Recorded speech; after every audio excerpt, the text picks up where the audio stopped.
Calon Presiden nomor urut 1, Anies Baswedan, menghadiri acara diskusi transisi energi di The Habibie Center, Jakarta. Dalam diskusi ini, Anies bicara soal visi transisi energi berkeadilan.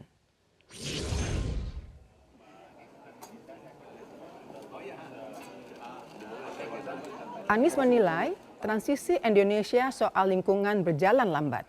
Misalnya, target energi baru terbarukan pada 2022 adalah 15,3%, namun realisasinya hanya 12,3%. Untuk mewujudkan transisi energi berkeadilan, Anies menilai perlu perencanaan holistik dari semua aspek dan konsistensi implementasi, seperti pengesahan RUU Energi Baru dan Energi Terbarukan. Dalam diskusi ini, Anies juga menyampaikan pencapaiannya dalam transisi energi saat menjabat sebagai Gubernur DKI Jakarta, di antaranya bus listrik, Jakarta International Stadium yang menggunakan 1.080 unit panel surya dan sekolah net zero karbon. This is a time for change. Lalu tentu saja aspek lain adalah kepastian perizinan dan pengadaan EBT bagi swasta. Bagi swasta itu salah satu hal yang paling mendasar adalah certainty, kepastian. Dan di Republik ini kita seringkali melihat di atas kertas ada kepastian, di luar kertas sulit mendapatkan kepastian. Dan ini yang harus dilempengkan sama-sama. Jadi Bapak Ibu sekalian yang kami hormati, itu adalah dua aspek. Yang berikutnya yang tidak kalah penting adalah tentang demokratisasi data. Demokratisasi data. Hari ini data yang terkait dengan energi baru, energi terbarukan itu transparansinya minim, sumbernya terbatas.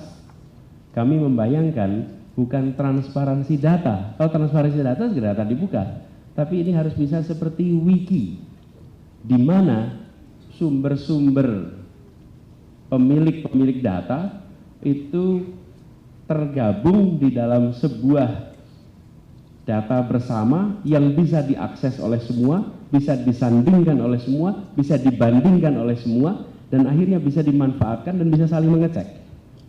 Inilah yang kami maksud dengan demokratisasi data, bukan sekedar transparansi data. Calon Presiden dan Wakil Presiden nomor urut 3, Ganjar Pranowo Mahfud MD, menghadiri dialog terbuka di Universitas Muhammadiyah Jakarta. Sebelum menyampaikan visi misinya di hadapan peserta diskusi, Ganjar mengaku sempat grogi saat akan menghadiri dialog terbuka Muhammadiyah. Ganjar sampai harus mengajak para partai pendukungnya hingga relawan. Dalam diskusi tersebut, Ganjar juga meminta masyarakat untuk berani berbicara jika terjadi penyelewengan dalam proses demokrasi. Berikutnya kami panggil panelis sekaligus pembahas pada acara diskusi publik ini, dialog publik ini. Pertama, kualitas demokrasi memang diuji berkali-kali. Maka ada proses demokratisasi. Demokratisasi mesti melibatkan banyak orang dan tentu saja ketika kemudian situasi dan kondisi itu sudah tidak sesuai, maka rakyat sebagai pemilik republik inilah yang harus bicara. Speak up. Sejumlah nama artis dan publik figur perempuan mewarnai bursa calon legislatif untuk pemilu 2024. Mereka akan bertarung untuk memperebutkan kursi DPR RI. Merujuk pada laman resmi KPU, nama artis dan publik figur perempuan yang masuk daftar calon tetap anggota DPR RI diantaranya Ayu Azhari dan Lula Kamal dari PAN di Dapil Jakarta 1 dan 2. Di Dapil Jakarta 2 terdapat juga nama mantan model senior,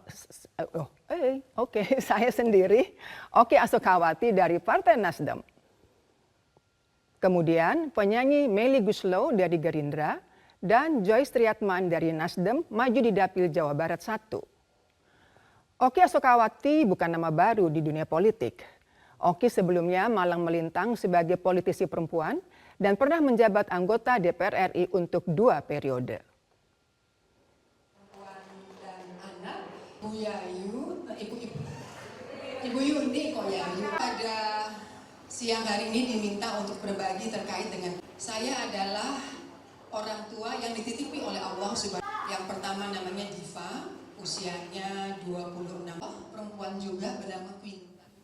Ya itu tadi mendadak news anchor dengan Mbak Oki Asokawati. Selamat sore Mbak Selamat Oki. sore Fitri. Barusan sempat kaget ya ada berita sendiri iya, ya. kok tiba-tiba loh kok ada nama saya. Tapi emang iya sih saya di situ kan soal DKI 2. Tapi kan Mbak Oki ini kan udah malang melintang di dunia model, entertainment, politik juga. Masih merasa tertantang nggak dengan menjadi news anchor dadakan seperti ini? Aduh, yang jelas tadi pokoknya deg-degan. Ini sekarang juga masih deg-degan gitu. Karena buat aku news anchor itu sesuatu profesi yang hebat. Hebat dalam arti kata sorotan matanya, intonasi suaranya, penekanan-penekatannya, kemudian bagaimana dia mempunyai emosi dengan berita yang dibacakan, itu harus ada gitu. Jadi buat aku, aduh, dengan segitu banyak kriteria gitu ya, mendadak anchor kayaknya bikin aku jadi deg-degan banyak gitu loh. Tapi lebih deg-degan, lebih menantang mana nih Mbak Oki maju di Pileg 2024 dari Dapil Jakarta 2 seperti itu ya Mbak Oki ya? Beda. Gimana tuh bedanya Mbak Oki? Kalau sebagai anchor di depan TV, kalau salah kayaknya tuh fatal banget deh. Apa misalnya hurufnya ketelen-telen, misalnya berebet gitu ya. Karena pengalaman aku kalau aku di rumah atau di tempat mana gitu dengar anchor yang suka terus ngomongnya berebet, suka gitu. Tapi kalau kita di dapil gitu, maka kalau kita berebet atau kita ketelen-telen hurufnya atau kita salah, kita bisa sorry ya salah kan, kita bisa begitu ya minta excuse. Tapi kalau sebagai anchor kan nggak bisa ya. Tapi gimana nih Mbak Oki persiapannya menghadapi Pileg 2024 Mbak? Iya, cukup berat karena ya pasti semua ketua umum menginginkan setiap dapil terisi. Oleh karenanya di sebuah dapil pasti ada 3 sampai 4 caleg itu yang memang betul-betul bergerak jalan gitu supaya paling tidak partainya masuk dulu gitu. Artinya memang ya kita memang harus turun dan benar-benar harus bisa merepresentasikan apa yang menjadi kebutuhan mereka. Dan menurut saya juga jangan terlalu banyak janji begitu ya, tapi paling tidak kita bisa berempati apa yang menjadi masalah mereka. Oke, gitu. apa sih Mbak Oki sebetulnya target Mbak Oki untuk mau maju menjadi anggota parlemen? Iya, kepuasannya berbeda ya Fitri ya. Saya rasa setiap profesi ketika kita mendapatkan kepuasan di situ dan kita merasa kita bisa berkembang menjadi pribadi di situ, kita bisa menjadi pribadi yang lebih baik lagi dan terutama bermanfaat buat lebih banyak orang, mungkin itu sesuatu yang baik begitu. Ketika saya dulu menjadi model, maka ya kepuasan itu hanya ada pada diri saya sendiri. Ketika bisa jalan di runway dengan baju yang bagus, kemudian orang pengen beli, itu kepuasan tersendiri. Tapi ketika menjadi anggota parlemen, ketika apa yang kita sampaikan, apa yang kita perjuangkan, apa yang kita suarakan di media itu kemudian didengar oleh eksekutif, didengar oleh pelaksana dari tata negara ini dan dilakukan, itu luar biasa sekali rasanya karena itu bersentuhan dengan hajat orang banyak. Memiliki gitu. dampak besar Betul, seperti itu sebagai seorang betul, politisi. betul. Apalagi ini politisi perempuan nih Mbak Oki. Apa sebetulnya mimpi terbesar dari Mbak Oki sebagai politisi perempuan? Iya, memang kalau kita baca dari data yang dari KPU, ada beberapa memang dapil-dapil itu yang belum terisi dengan perempuan yang cukup banyak begitu. Bahkan juga ada partai-partai di dapil-dapil tertentu juga belum 30% perempuannya terisi sesuai dengan undang-undang pemilu. Artinya memang sebagai politisi perempuan, PR kita masih cukup berat begitu untuk bisa kita tampil, kita lebih vokal. Karena memang perempuan sendiri itu juga dipenuhi dengan mental blockingnya bahwa kalau terlalu vokal nanti dibilang terlalu berani. Tapi kalau nggak vokal dibilang kurang berani. Karena politisi perempuan ketika vokal, maka masyarakat melihatkan berbeda ketika politisi itu laki-laki yang vokal gitu. Jadi itu memang PR bersama. Tapi kemarin saya baru berbicara juga, berdiskusi dengan beberapa politisi perempuan dari berbagai macam partai. Kami sepakat bahwa untuk bisa supaya politisi perempuan ini lebih maju, lebih didengar, memang kita harus bekerja sama. Membuat satu gerakan dari suatu isu yang mau kita angkat begitu. Oke, tapi kalau Mbak Oki lihat dari tahun ke tahun di dunia politik Indonesia, bagaimana sih sebetulnya kesempatan bagi seorang perempuan untuk menjadi politisi dan kemudian berkembang besar seperti itu, baik secara karir atau bagaimana Anda menilainya? Apakah keterwakilan juga sudah cukup menurut Mbak Oki? Iya, saya rasa sekarang cukup banyak perempuan yang mau coba di ranah politik, apalagi dengan adanya public figure seperti misalnya sekarang ada Desi Ratnasari, kemudian ada Nur Arifin, yang memang mereka sudah dikenal oleh publik dan ternyata mereka juga bisa di parlemen, itu membuat para perempuan di luar sana, oh kalau gitu ternyata bisa ya kita ikut di ranah politik ini. Itu menjadikan salah satu trigger gitu untuk para perempuan itu untuk mencoba dalam ranah politik ini. Kalau saya melihatnya seperti itu. Tadi Anda katakan perlu ada kerjasama juga dengan politisi perempuan dari lintas partai juga untuk meyakinkan masyarakat ataupun perempuan untuk mau kemudian ke ranah politik seperti itu ya Mbak Oki. Iya, karena gini, ketika seorang perempuan sendiri dia melakukan pendapat-pendapat atau opini-opini ke masyarakat, itu dampaknya tidak akan lebih bagus kalau misalnya para perempuan ini bersama-sama setuju dengan satu isu yang mau diangkat sebagai suatu gerakan, maka itu dampaknya akan lebih baik. Mungkin dimulai dari situ. Nah, Mbak Oki, tapi kalau apabila kita berbicara dari profil laman KPU sendiri, salah satu program unggulan dari Mbak Oki adalah pemerataan pendidikan anak berkebutuhan khusus. Yes. Apa kemudian yang menjadi pertimbangan ini adalah program unggulan dari Mbak Oki? Iya, Indonesia diramalkan 2035-2045 akan mencapai Indonesia emas. Tentu perlu generasi yang sehat, yang lahir batin dan juga kuat. Sementara kita ketahui bersama sekarang perempuan aja menikah usianya molor-molor, ya artinya secara kromosom juga kurang baik.